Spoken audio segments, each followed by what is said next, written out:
Meanwhile, the congressional resignations and scandals surrounding Eric Swalwell and Tony Gonzalez has prompted a sort of reckoning in Congress as more members are under renewed scrutiny for accused misdeeds. House Speaker Mike Johnson says Florida Democrat Sheila Sherflis McCormick should be expelled over allegations that she stole $5 million from FEMA disaster funds for personal use. And Speaker Johnson also said he would look into an ongoing House investigation into Florida Republican Corey Mills, who is accused of assault and benefiting from federal contracts while in office. Joining us now is CBS News political director Fin Gomez. Fin, great to be with you. Can you talk to us a little bit about what you're hearing on Capitol Hill right now? Is there a reckoning happening here, and how did it really start? What's good, people? Dr. John Podcast is back again. Trump has survived impeachments, indictments, and endless opposition. But there's one thing his advisors genuinely fear: not street protests, not editorial boards. Well, I think that's a great question. I think what we are hearing right now from the Hill is that we could be use the term reckoning, that we could be in the early stages of a reckoning on Capitol Hill that really began, if you recall, with that bipartisan push led by Democratic Congressman Ro Khanna and Congressman Thomas Massie from Kentucky, Republican, that bipartisan push to release the Epstein files. And this sort of hits that zeitgeist, of course, that you've seen that really started then. But with Eric Swalwell, this is not just contained to Eric Swalwell. What we're hearing, that there could be more names. You mentioned two names who really are on the radar from both sides of two lawmakers who have been facing some extra scrutiny, additional scrutiny. The moment a Republican senator walks to a microphone and says on the record that the president should resign, that's not opposition. That's the bedrock of his own coalition beginning to crack. And that kind of silence that falls over the White House when it happens, that's the sound of a presidency starting to lose the one thing it can't afford to lose. This is not a hypothetical scenario dredged up from the fever swamps of resistance fan fiction. This has happened before. It has happened in multiple distinct waves. Because of the allegations against them. And you could see, and we are hearing that there will be votes potentially where they could face expulsion as well. But it is a different tenor that we're hearing, coming from the Hill. There does seem to be some more movement here from more staff and more advisors speaking out against some of these allegations against federal lawmakers. One of the lawmakers that we brought up just moments ago, Representative Tony Gonzalez, also resigned after being accused of having a relationship with a staffer who later committed suicide.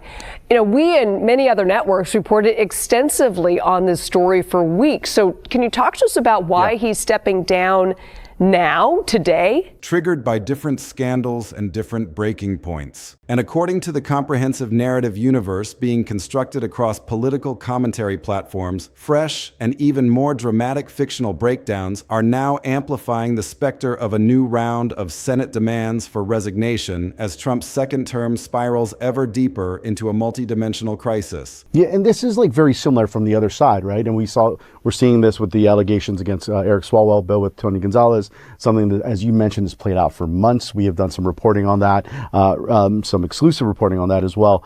But why now? Why was there this hesitation initially to remove him? And that's because of the small margin, that really narrow margin the Republicans currently have on the House side. Now, if they removed Gonzalez, that's one less vote and makes that margin about 4 even smaller. So that is why there was that hesitancy from Republican leadership to make that change with Gonzalez. But now, because this crescendo has really gotten louder, and because of Swalwell, and the expectation of some expulsion votes, I think the decision was made by Gonzalez and the push from the Republican leadership team to do this now, because he likely would be facing expulsion later in the week, regardless of how this played out. In the real world, outside the realm of dramatized thumbnails and viral video scripts, it has never been the entire Senate. There has never been a moment where 100 members of the upper chamber rose as one to demand the keys to the Oval Office. But the power of this particular pressure point lies not in unanimity, but in directionality. Each time a small group of senators senators, even a handful, even just a couple of lonely voices from within his own partisan tent, goes on the record saying that Donald Trump should step down, it signals a critical tectonic shift. It signals that elite patience, that precious and finite commodity that allows a disruptive president to govern, is cracking again. The scenario depicted in the most viral videos, the ones with titles screaming about Capitol Hill being engulfed in flames as the Senate rises in revolt, is explicitly a fictionalized dramatization. It is a narrative built upon the scaffolding of a very real, very dangerous pattern. That pattern is this: a block of senators, and occasionally, crucially, one or two Republicans standing beside them, publicly stating that the presidency of Donald J. Trump is no longer tenable. Let's pull back the curtain on the historical record, because the past is prologue to the current crisis, and the ghosts of these previous demands are haunting the marble corridors of the Capitol right now. Cast your mind back to the winter of 2017.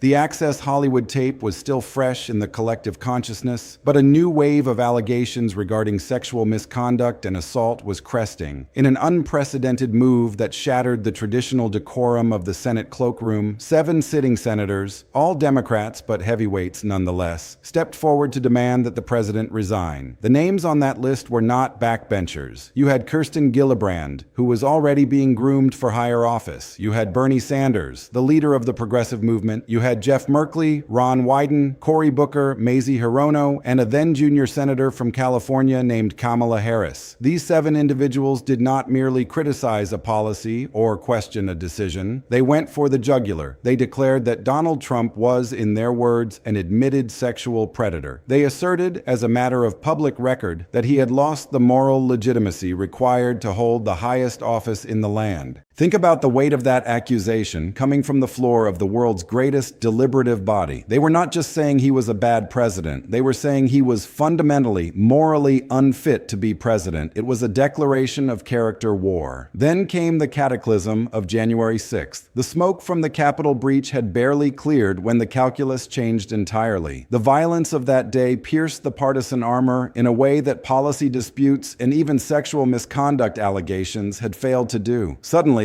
it wasn't just Democrats standing at the microphones. 2 Republican senators, Lisa Murkowski of Alaska and Pat Toomey of Pennsylvania, looked at the wreckage of the Capitol and decided that the line had been crossed. Murkowski, a maverick who has long defied easy categorization, was blunt and unsparing. He needs to get out. Pat Toomey, a fiscal conservative not known for grandstanding, was equally direct, stating that Trump should resign and go away as soon as possible. This was a seismic event. This was the Republican firewall showing visible, gaping cracks. It proved that there were, in fact, scenarios where defending Donald Trump became a heavier political and moral lift than abandoning him. The violence of the mob had recalibrated the risk tolerance of the Republican elite. Now we are living in a new era of fictional 2026 storylines that take this established, documented pattern and run it through a cinematic amplifier. These narratives imagine a bigger, more coordinated revolt. They conjure a world where 47 members of Congress, including a staggering block of 16 Republicans, sign a public letter accusing the president not just of poor judgment, but of actively abusing military operations for personal political gain.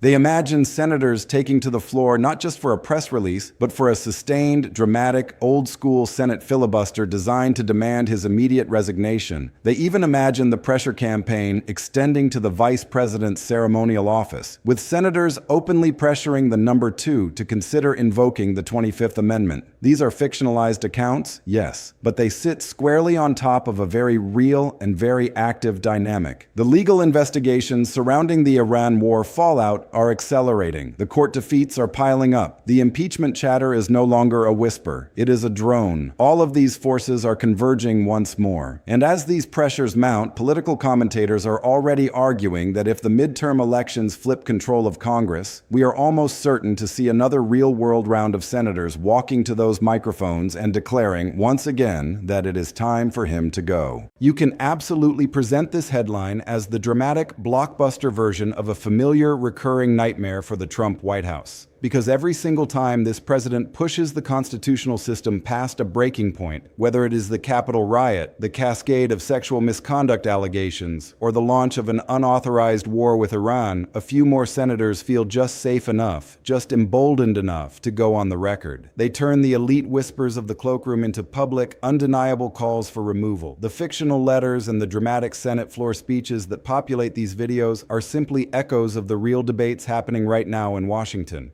They echo the serious, sober discussions about whether impeachment, resignation pressure, or the nuclear option of the 25th Amendment is the only remaining mechanism to stop a president who keeps treating war powers, the United States military, and the rule of law as personal tools to be wielded for his own survival. So, let's dissect exactly what this pattern of Senate resignation calls reveals about the fundamental vulnerability of Donald Trump and the visible, measurable breaking of elite patience. The fundamental issue at play here is the signaling function of elite rejection. Senators are not just random politicians. They are the political elite. They are the ones who have navigated the brutal gauntlet of statewide elections. They are the ones who, in any normal political environment, have an institutional and personal incentive to avoid publicly calling for the resignation of a president from their own party. It is simply not done. It is the nuclear option of legislative-executive relations. So when a senator does it, it means something has broken at a fundamental level. The elite consensus, the unspoken agreement to protect the institution even when you despise the occupant, is cracking. The political class is losing patience. This is a significant political development because it signals to every other actor in the system, donors, media figures, lower-level officials, and most importantly, voters, that the guardrails are off. It grants permission for others to voice their own doubts. The December 2017 calls over sexual misconduct represent the initial breach of this taboo. 7 senators is a significant number, especially given the caliber of the names involved. These were not fringe members of the caucus. These were future presidential candidates and ideological leaders. They publicly stated that Trump should resign. They labeled him an admitted sexual predator, pointing directly to his own words on the Access Hollywood tape. This was an extraordinary moment in American political history. Presidents simply do not get called sexual predators by sitting United States senators in normal times. The power of this particular accusation was its inescapability. They were pointing to Trump's own voice, his own admission of predatory behavior, captured on a hot microphone. There was no disputing the tape. There was no fake news defense that could erase the sound of his own voice. And when a senator says that a president has lost the moral legitimacy to serve, they are delivering a devastating, almost theological judgment. Moral legitimacy is the unwritten contract between a leader and the led. It is the belief that the person in power has the character to wield that power. To declare that legitimacy lost is to declare the presidency itself a farce. Then came January 6th, and the critical threshold was crossed. The violence of that day brought Republican senators into the resignation camp. Murkowski and Toomey changed the entire complexion of the narrative. It was no longer a partisan Democratic stunt. It was a bipartisan, if small, recognition that the president's conduct had become intolerable. Murkowski's "he needs to get out" was a line delivered with the weariness of someone who had seen enough. Toomey's "resign and go away as soon as possible" dripped with the contempt of a colleague who felt the institution itself had been disrespected. This was the threshold shift. It demonstrated exactly what it takes for Republicans to abandon Trump. It takes blood. It takes violence. It takes an assault on the very building where they work. 2 Republican senators might seem like a drop in the bucket, but in the hyper-polarized, base-driven environment of the modern GOP, any defection is a breach in the wall. It shows that GOP unity is not absolute. It creates a permission structure for others. If Murkowski can survive politically in Alaska after saying that, perhaps others in less Trumpy states might also survive. The fictional escalation to 47 members, including 16 Republicans, is a dramatic exploration of the tipping point. What if the wall doesn't just crack, but crumbles? 47 is a large, unwieldy block. 16 Republicans is a major defection, representing nearly a third of the Senate GOP conference. In such a scenario, Trump's position would become instantly untenable. You cannot govern effectively when a third of your own party's senators are on the public record saying you should vacate the premises. The fiction imagines a public letter accusing Trump of abusing the military for personal gain, a charge that mirrors the real concerns swirling around the unauthorized Iran war. The fiction shows senators taking the floor, the most sacred and formal space in the Senate, to demand resignation. This is how the Senate makes official statements. It creates a historical record that cannot be deleted by a social media intern. And the fiction even explores pressuring the vice president on the 25th Amendment, showing a multi-pronged approach to removal that reflects the strategic discussions happening in real-world opposition research shops and legal war rooms. The convergence of legal investigations, the Iran war fallout, and the court defeats creates a pressure cooker unlike anything we have seen before. Each individual crisis weakens Trump incrementally. But when they converge, they create a synergistic effect that is overwhelming. Legal troubles plus war troubles plus judicial humiliation equals a president who looks weak, cornered, and dangerous. And that is precisely the environment in which senators start to recalculate their own political survival. Commentators are right to argue that a midterm flip would bring a fresh wave of resignation calls. If Democrats take the House and Senate, they will be emboldened to act, and they will use every tool at their disposal, including the moral and political pressure of demanding resignation. And some Republicans, seeing the writing on the wall and the polling data in their own districts, might decide that the smart play is to distance themselves from Trump before the ship hits the iceberg. They might call for resignation preemptively, not out of principle, but out of pure, cold, political survival instinct. The pattern reveals that elite patience is a finite resource, and Trump is exhausting it at an accelerating rate.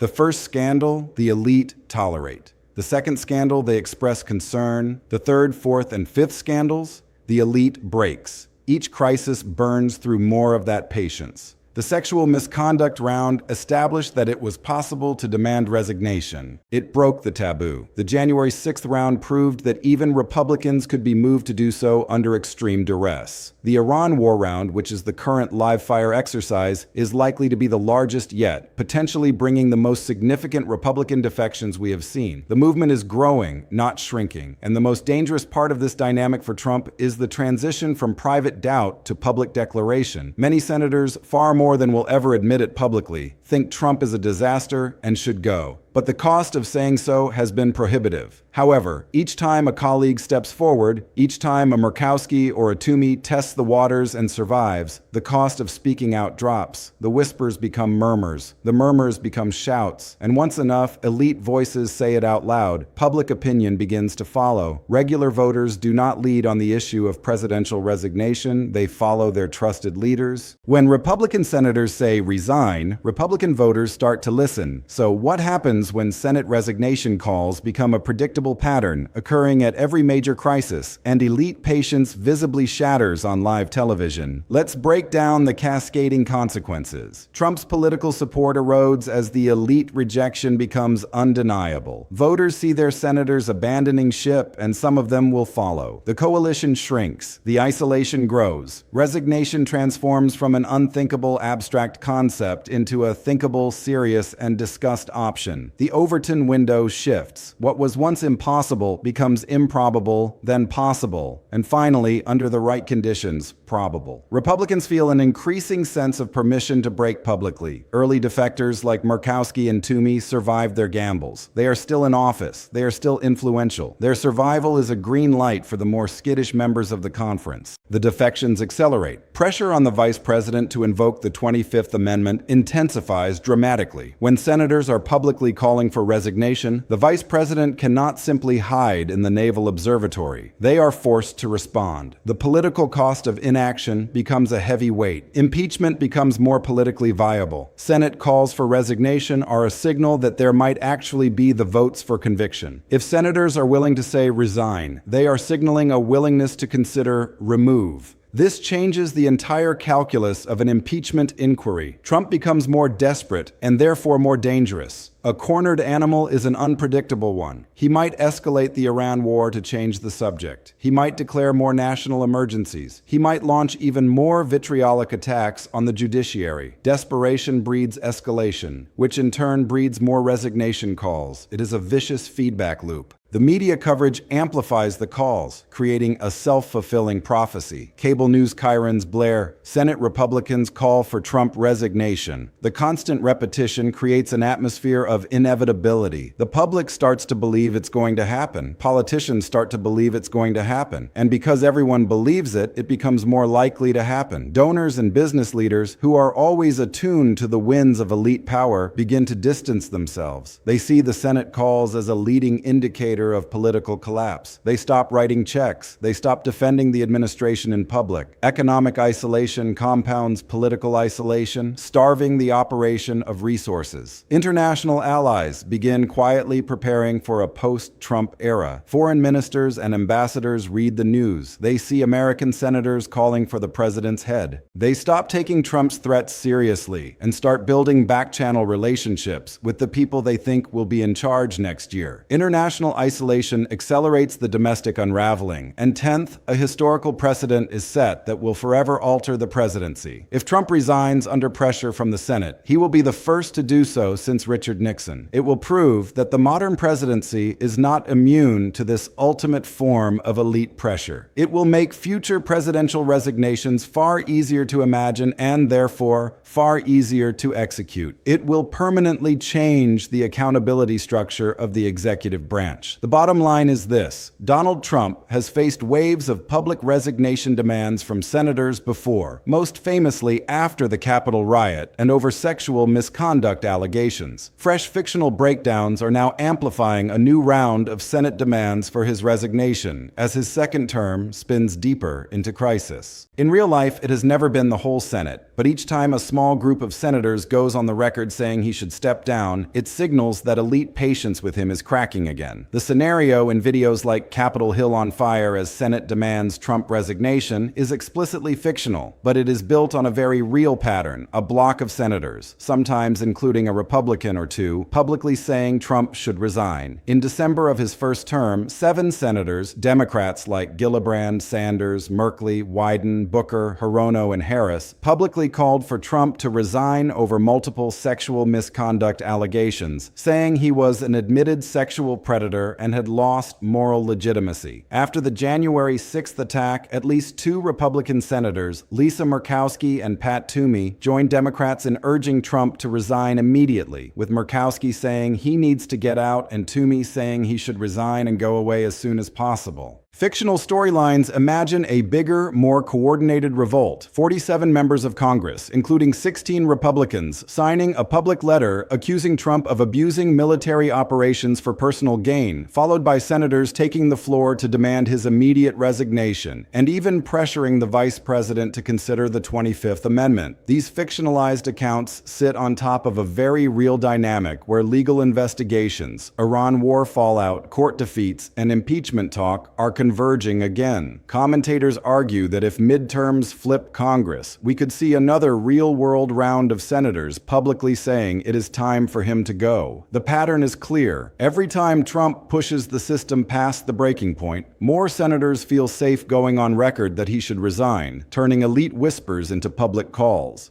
The fictional letters and Senate speeches echo real debates about whether impeachment, resignation pressure, or a 25th Amendment move is the only way to stop a president who keeps treating war powers, the military, and the law as personal tools. This framing turns scattered statements into a single devastating headline: Trump, once again hearing resignation demands echoing from the Senate chambers. It is a reminder that even in a polarized age, there are still moments when members of his own branch say out loud that he shouldn't finish the term. His biggest threat isn't just from prosecutors or protesters. It is from the day when enough senators decide that keeping him in power is worse for them than forcing him out. Trump's political support erodes. Resignation becomes thinkable. Republicans feel permission to break. Pressure on the vice president intensifies. Impeachment becomes viable. Trump becomes desperate and dangerous. The media amplifies the calls. Donors distance themselves. International allies prepare for the post-Trump world, and the entire system inches closer to the moment when the whispers become a roar.